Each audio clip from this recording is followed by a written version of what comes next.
I don't know if you realize this or not, but everybody that worked for Jack Benny when I did was exclusive. They couldn't work for anybody else.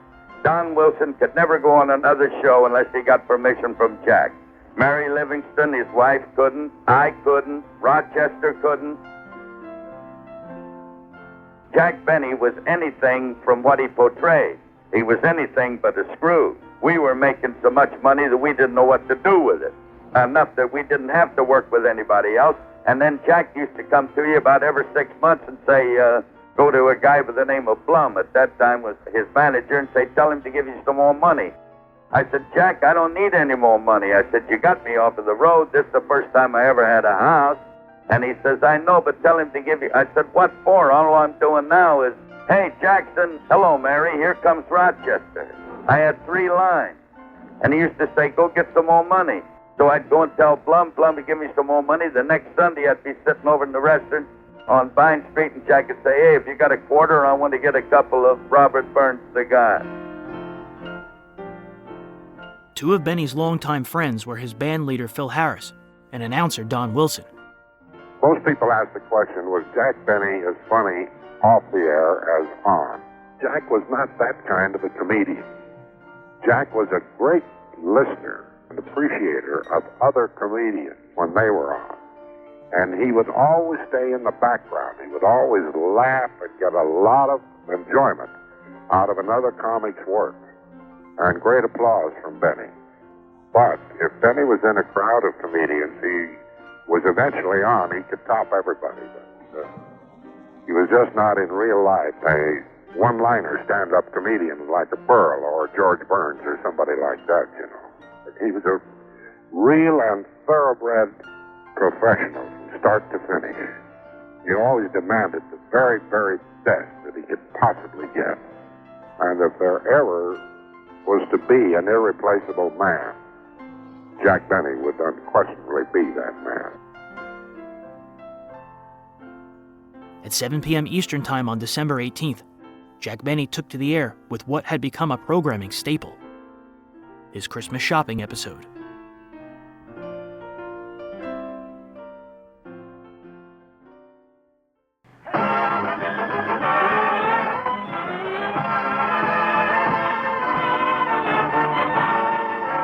The Lucky Strike program starring Jack Benny with Mary Livingston, Phil Harris, Rochester, Dennis Day, the Sportsman Quartet, and yours truly, Don Wilson.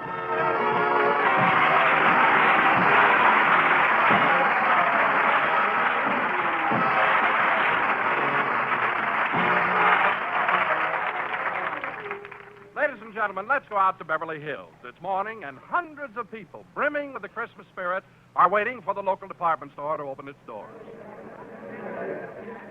Oh, Mary. Mary, where are you? Here I am, Jack, right behind you. Oh, yes. Say, Mary, how'd you like the way I wiggled myself through this crowd, right up to the front of the line? Yeah, those rumble lessons you took from Arthur Murray really helped. I'll say.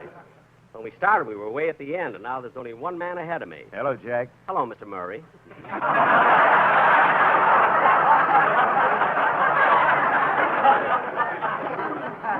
Oh, look, Mary, they're getting ready to open the store and let the crowd in. I can see the manager walking over to the floor walker. Jasper, what is it, Mr. Simpkins? It's almost time to open the store.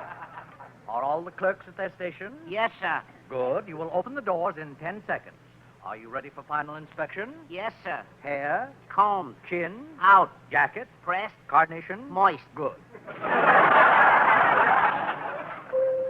It is now 9 o'clock. You may open the doors and guide our customers into the store. Yes, sir. Mule train! Mule train!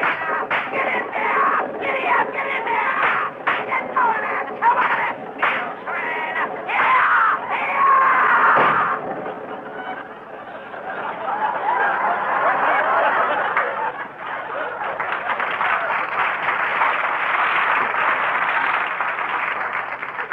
Mule train? Jasper, how could you do a thing like that to our customers? When I saw those faces, I couldn't control myself. Wait here, Mary. I'll be right back. Jack, don't get into it. Never mind. Say, mister, are you the manager? Yes, I am. Well, as one of your steady customers, I resent being ushered into the store like a mule. I apologize, sir. I've never been I so... said, I apologize. Put your ears down.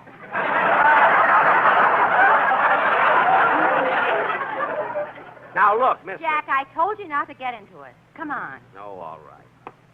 Jack, I'd like to go to a store with you just once where you don't get into an argument with everybody. Look, Mary, I'll admit that sometimes it may be my fault, but not this time. Imagine driving customers into a store yelling mule train.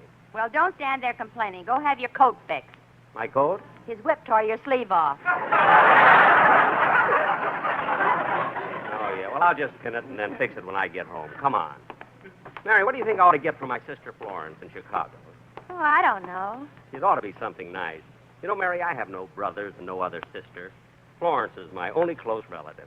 I ought to get her something really nice. What'd you get her last year? A pencil sharpener.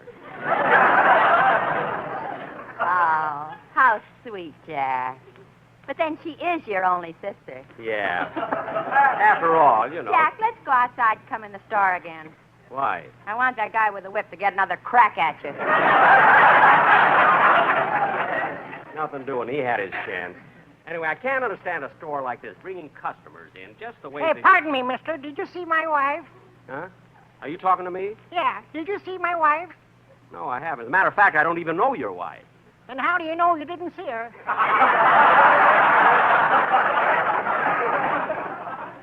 Now, mister, how would I know... I can't stand here jabbering. Now I better go look for her. Now, come on, Mary. Let's Oh, go. Jack, look. There's Dennis. Where? Oh, yes. Young man, what can I do for you? Gee, I don't know what to get from my mother. She goes horseback riding a lot. Maybe she'd like it if I buy something for the horse. Well, say, mister, Yes? how much is that horse collar? Horse collar? Yes, that white one hanging up there on the wall. Young man, this is the plumbing department.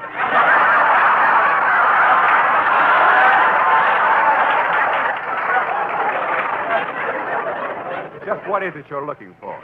I don't know, but I'd like to get something for my mother. Well, I can call the ladies' department and save you some time. Did you have anything in mind? Well, yes, sir. I think a dress would be nice. Oh, that's an excellent idea. What size dress does your mother wear? 36. 36? Uh-huh. I think I ought to get her a nightgown, too.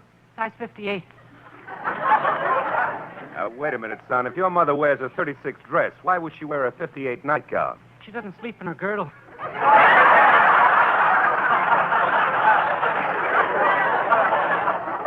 Young man, I think you're a little confused.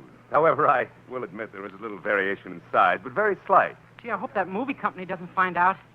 Movie company? Yeah, they want my mother to take off her girdle to advertise their new picture, What picture? Lost Boundaries. Young man, would you do me a favor and shoplift something so I can have you arrested? What?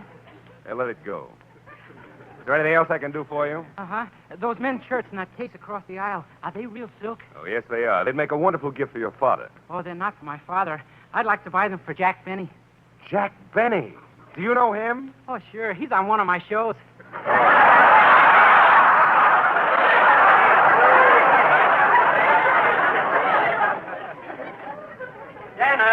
Dennis. Oh, hello, Mr. Benny. Hello, Mary. Hello, Dennis. Doing your Christmas shopping? Yeah.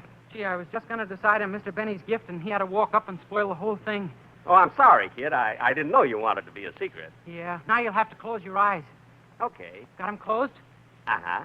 Okay, mister, you can wrap it up now and put it in a shoebox so he won't know it's a shirt. Can I open my eyes now? Yeah. Gee, that was a close one. Yeah. Well, say, Mr. Benny, while my packages are being gift wrapped, would you like to step over to the music counter and hear a record I just made? Oh, sure, kid. Come on. Oh, miss, Yes? do you have the latest record made by Dennis Day? You mean I must have done something wonderful? Yeah, that's the one. Would you play it, miss? I'm sorry, but our record player is broken. Broken? Yeah, all day yesterday, every 5 minutes, some curly-headed jerk kept requesting, "That's what I like about the South." I think I know who you mean. Why didn't you tell him that you refuse to play it? And get hit with a ham hock? Oh, yes, he's never without one. Gee, and I wanted you to hear my record. Well, if it'll make you feel better, Dennis, you sing and I'll spin you around. Eh? Okay. Okay, come on.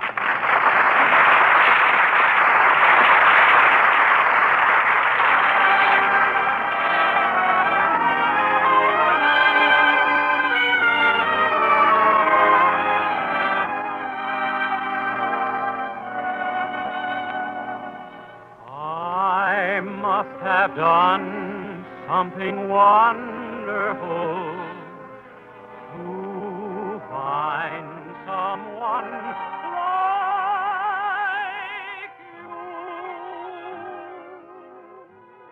you. You had to get those commercials in. That was the important thing. And of course, Jack was the first one to do the integrated commercials way back in the 30s by Jell-O again, and then we went from there to Grape Nuts, and then we went into LS, MFT, Lucky Strike, Green Has Gone to War, and all of that. But he always integrated the commercials as part of the program. All of us, like Rochester, Phil Harris, Don Wilson, we only had about a page and a half of dialogue on the show. But you better believe that it was the best dialogue that possibly could be written, because Jack knew it was good for himself and for all of the characters on the show. No matter how many laughs, he was very happy with all the laughs you might get. And when the show was over, many people would say, "Hey, did you hear Dennis, or did you hear Phil Harris on the Jack Benny show last night?" It was still the Jack Benny show, because he was the catalyst who manipulated the whole thing. The jokes bounced off of him. He was the butt of most of the jokes, and we got the laughs. But it's still, he was a genius in that sense. Everything was gone over the airwaves, you know. It was sound, and everyone could imagine what a person looked like, what a situation looked like, in their own minds, by sound effects and by the person's voice. After the World War II, I went back to New York with the Benny Show and also to do my own show. And I did a TV show in New York. And that was in a little studio no bigger than maybe about 8 by 8. And I lip-synced back to one of my old recordings. Now, that's how primitive it was. And then all they were doing was just trying out, you know, for color of people and how they looked, and camera techniques and all of that. So, of course, we didn't have color then either. It was only black and white. But it shows how primitive it was. Here I was lip-singing. There was nothing live. So this is back in 1946, early 47. And then I think it started really to catch on at about 1949. Benny did his first in 1950. So he'd do maybe once a month. And even when Jack went into television, he wasn't sure of what he was going to do in television. The first couple of shows, he was floundering, really, not sure of what direction he was going to take. And then he went back to the old, really, what he did in vaudeville, doing a monologue in the beginning and then bringing in the other characters and everything else, and doing sketches, more or less. Say, Mary, don't you think that song will be... Mary? Now, where did Mary go? Oh, she's way over there at the end of the counter. Oh, yeah. May I wait on you, miss? Yes, I'd like to get something for a gentleman. A gentleman? Your husband? No, my boss. He's been nice to me, and I'd like to show my appreciation. Oh, here's something nice. A gold tie clasp. A gold tie clasp? No. Well, how about a gold keychain? No. How about gold cufflinks? Look, mister, I don't want to get him anything he can melt down.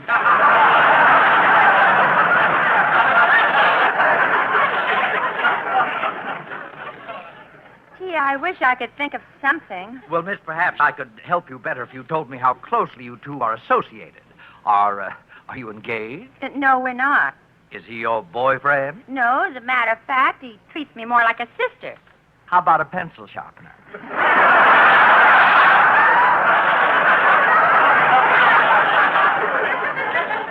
A pencil sharpener? Yes, we ship one to Chicago every year. It goes to a girl named Flossie. You mean Florence? Well, I feel like I know her. Hey, Mary. Mary, let's not keep losing each other. I spend more... Oh, hello, Mr. Benny. Oh, hello. It's on the way to Chicago. Wait a minute. This year I was going to get my sister something different.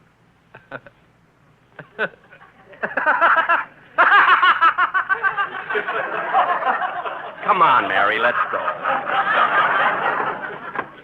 You know, it's amazing how everybody knows I'm a comedian. Mary, I'm going to get something else for my sister. Now, is there anything else, sir? Well, I don't know, baby. Let's see what I bought so far. Well, there's one black negligee. Yeah.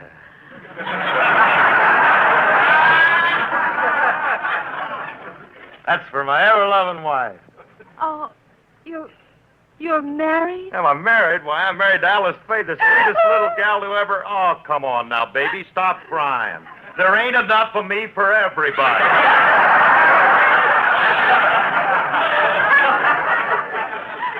Yes, sir. Happens every time. Let's see, honey. I've got everybody's present except one for Jackson. Oh, I know. I'll get him a pair of socks. What size? 11 and a half. These? Yeah. Now I'll just take off my shoes, put the new ones on, and then I'll be all Mr. ready. Harris, I thought you were going to give socks to Mr. Benny. I am. Here are my old ones. Gift wrap them. Don't you want me to sew up the holes first? No. Just throw in a needle and thread. And give the old man something to do when he gets home from his rumble lesson. Yeah, put plenty of ribbon on the box so the kid can play around. Hey, Phil. Well, dear hearts and gentle people. It's funny running into you, Phil. Yeah, how's Alice? Now stop it. Well, what's the matter with her? Usual thing. She's upset because she found out I'm married. Oh, now that's ridiculous. You cried a little too, Dad.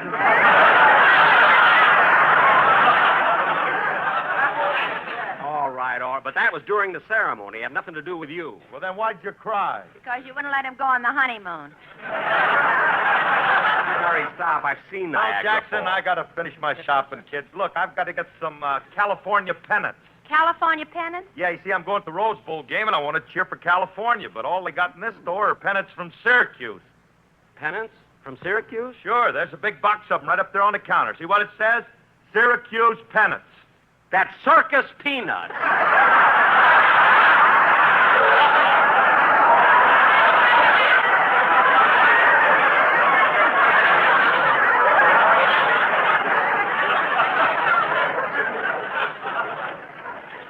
Syracuse pennant. Phil, how can you be... He disappeared in the crowd. Good. Now, Mary, I wish you'd help me decide on something for my sister Florence. Well, Jack, I've been trying to think. Gosh, I don't know. Hey, mister, are you sure you didn't see my wife? Look, buddy, I'd like to help you, but I don't know what your wife looks like. Has she got any identifying marks? Well, she's got a birthmark on... Never mind, I'll look for her myself.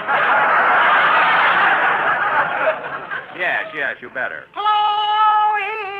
Come on, Mary.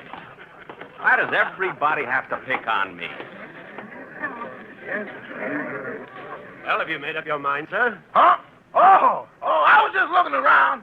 I sure would like to give my girl a ring like that. Well, I don't blame you. That's a beautiful diamond ring. How much is it? $4,000. That doesn't sound so bad.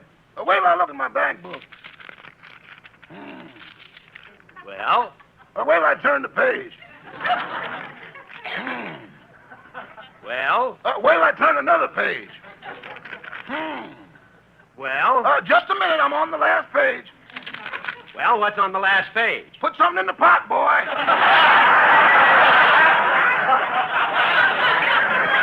Well, look, mister, if you want to buy this ring, you don't have to pay the $4,000 cash. You can pay for it on easy terms. All you have to do is establish credit rating. Credit rating? Yes, I have the forms right here. Your name? Rochester Van Jones. Are you employed? Yes, sir. Who do you work for? Jack Benny. Oh, what are your duties? You mean you want to go on?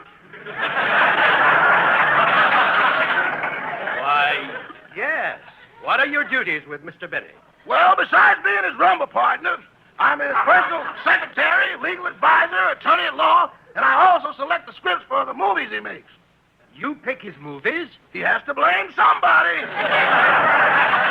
Well, I don't agree with you. I think that Mr. Benny is a great entertainer, whether it's stage, screen, or radio. And as far as I'm concerned, his last picture was one of the funniest I've ever seen. You keep talking like that, and you'll be in line for a pencil sharpener. The Jack Benny episode consisted of the following. We had KCMJ in Palm Springs, a 250-watt station, the only one in the desert at the time. And in the summer, Palm Springs virtually closed. There'd be one drugstore, a couple of restaurants, a hardware store, and a few construction workers and a radio station and some hardy desert rats. And our audience went from thousands and thousands down to probably a few hundred. But we had to keep operating, and I was sitting in my non-resplendent office one day, and I saw this big Cadillac pull up in the driveway, and 4 people got out, including Jack. And I had met him in town, worked a couple of small things with him, and I wouldn't expect him to remember me, but at least I went out and greeted him, and he said, "We have a favor to ask of you. These are my writers." And he introduced several of his writers, and they had transcriptions under their arms, the 16-inch platters. And he said, you're the only people in town with a turntable to play these things, and they want me to hear this right now. Can we do it? And I said, sure. We only have 2 turntables, and they won't be in use for an hour or so let's go in the control room. And I said, with the exception of the young man sitting here who had to do station breaks every half hour, who are on the network, you can have all the listening you can stand. So they took about 2 hours, and they came out wrapped in thought, and departed the premises, and the car started up, and all of a sudden it stopped, and Benny got out, and he came back, and I went out to the door. 2 young ladies in the office were enthralled, and the announcer who had played the transcriptions for him, the announcer engineer, was out of his gourd over the whole thing.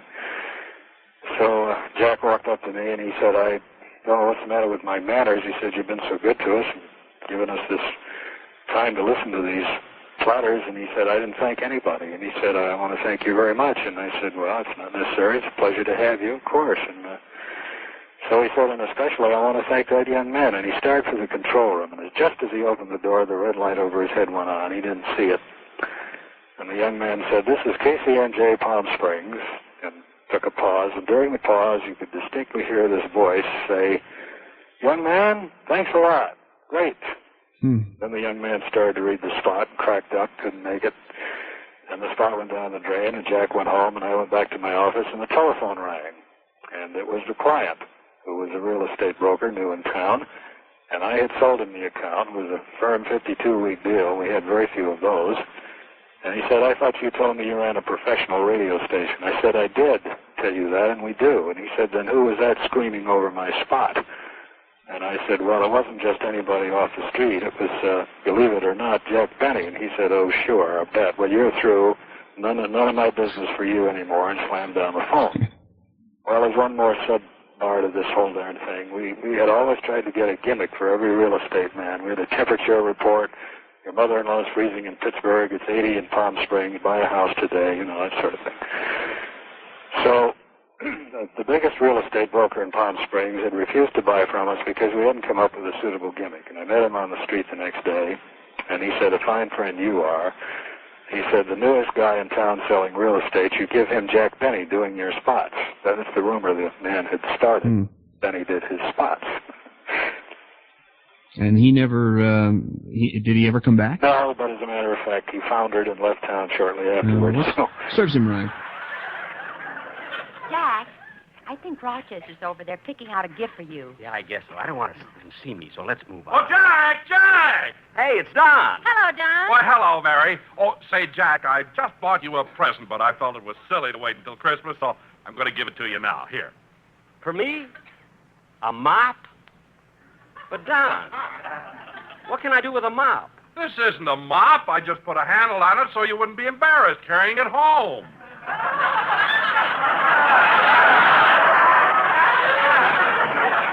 Oh, I see. I thought the widow's peak was so you could get into the corners. John, what have you got in that little bag? Oh, Mary, I'm glad you asked me. Here, I'll show it to you. It's the cutest thing you ever saw. What is it, Don? Well, see, it's a little toy merry-go-round. Well, what do you want that for? Well, now, here, let me show you. First, you wind it up, and then you release the lever, and it spins around and plays music. Really? See how it works, Don. Okay.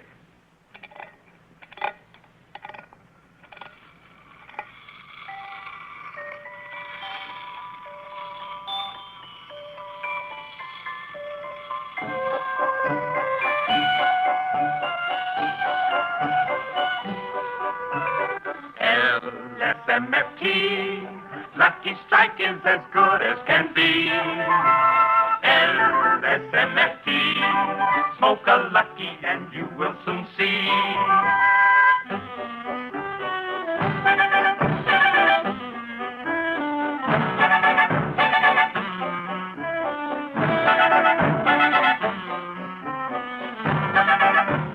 There is nothing quite like popping on a lucky star. There's nothing, so you better keep on popping. Everybody knows they're round and firm and fully Yes, they're fully, fully. Yes, they're fully, fully. Everybody knows they're free and easy on the They're door. so free and easy. They're so free and easy. Don't you think it's time to start out with the cart? If you'll take the time to try one, we're sure you'll buy. Don, what's the matter? Well, here, I better wind it up again. Let's ride along, made in Kentucky, LSMFT, LSMFT, LSMFT. Yes, sir, lucky. Pay more, need we pay more? No, no, no, no, no, no, no, no, no, no, no, no, no, no, no, no. Don, what happened? Oh, what a shame. It broke.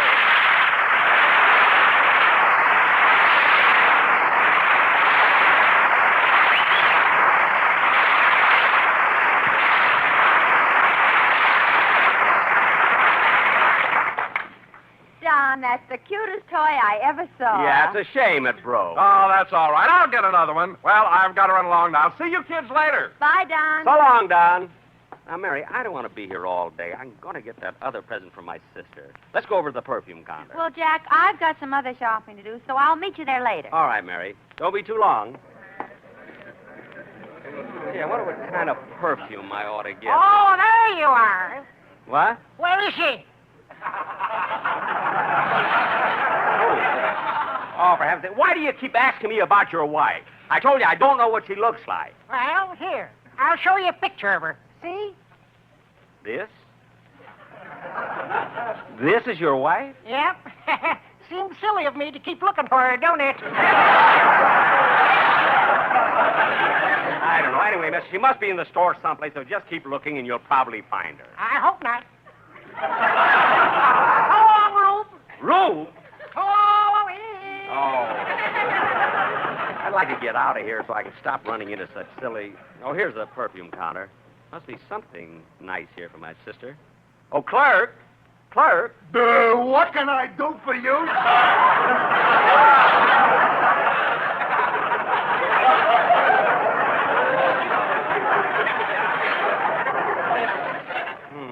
Are you the salesman here? Yeah? You're the salesman here? In the perfume department? Don't take my word for it. Smell me.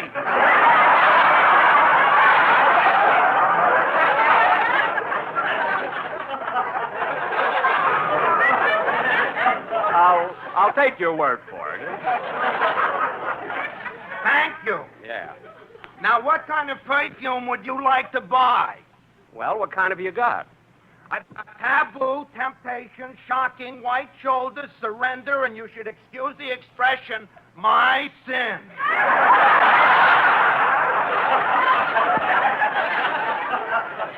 Wait a minute. I think my sister likes taboo, but I don't know whether to get it for her or not. Taboo or not taboo, that is the question. I made that up myself.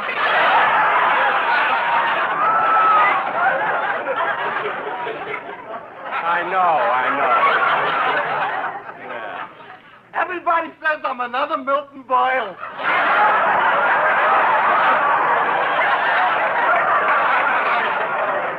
Well, your face...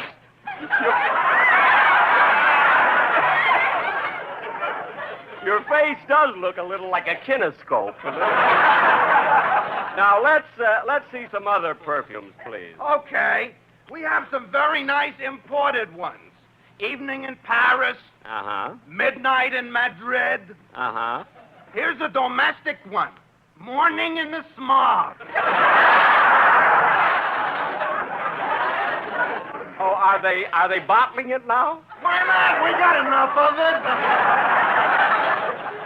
Yes, yes. Oh, there you are, Jack. Yeah, I thought I'd stop here and get some perfume for Florence. Clerk, what's that? Oh, this is a very fashionable odor. It's called Eau Jus d'Huile. I'll spray a little on you. Say, that does smell nice. Yeah. And it's got penicillin in it to fight off virus X. That's not a bad idea, you know. Say, Jack, here's a perfume your sister Florence might like. L'eau de la vie crayon. L'eau de la vie Creole. What does that mean? Aroma of freshly sharpened pencil.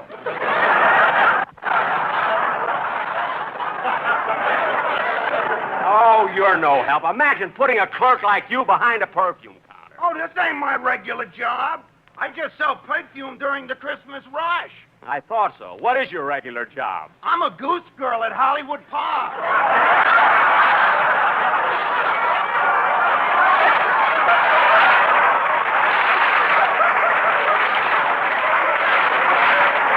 Oh, come on, Mary. I've had enough of this guy. Hey, what's that? Well, we've been here all day, and it's closing time. You mean they're closing the store now? Yes. Jack, look out! You train here! Everybody else! Get out of here! Get out of here! Out, everybody else! Oh, darn it. There goes my other sleeve. Come on, Mary.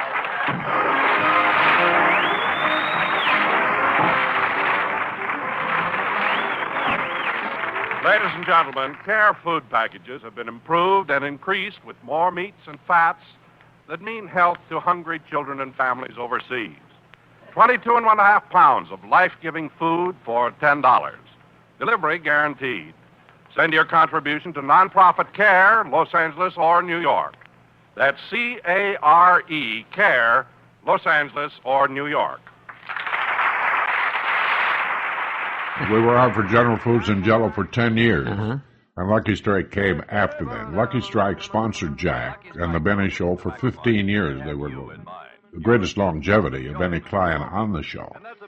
General Foods being 10 years for Jell-O, 15 years for Lucky Strike. It's amazing. You think back, Jack Benny had as his sponsor Jell-O for 10 years and Lucky Strike for 15 years.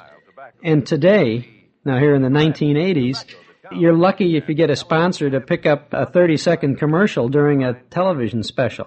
That's right. No longevity at all. My, how times have changed. Yeah, really have. But you see, the sponsors took pride in the programming in those days. Now, there was always the hue and cry. I'll editorialize for a second here. Good. Always the hue and cry that once they got the network programming out of the hands of the sponsors, the audiences would have better programming.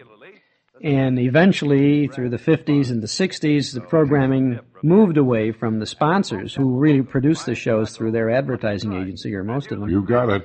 To the point where now the networks are producing the shows or paying for the shows to be produced, and the sponsors really don't have any interest in it other than the sheer numbers they're getting out there. Whereas in the old days, and you were there with the Jell-O and with the Lucky Strike things, I believe that the audience, in their response to the sponsor, fortified the sponsor and kept his interest in presenting that program. I think your analysis is very well taken, and I don't think anybody can dispute it. Gee, Mary, this Christmas rush is awful, isn't it? Yeah. Gee, look how crowded this bus is. Hey, Roo! Roo! Huh? How are you? Oh, it's you. I'm fine, fine. You ever find your wife? Who do you think is driving the bus? Oh, well, tell Chloe to let me off at the next corner.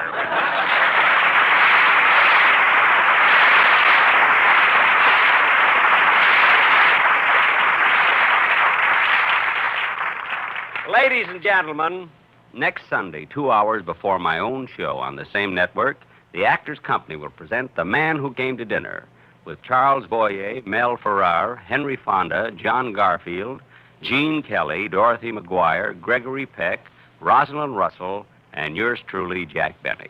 I'm sure you'll enjoy the show. And another thing, ladies and gentlemen, the next time we meet, it will be Christmas Day. So on behalf of my sponsor, my cast, and my entire staff, I want to take this opportunity to wish each and every one of you a happy and joyous holiday season.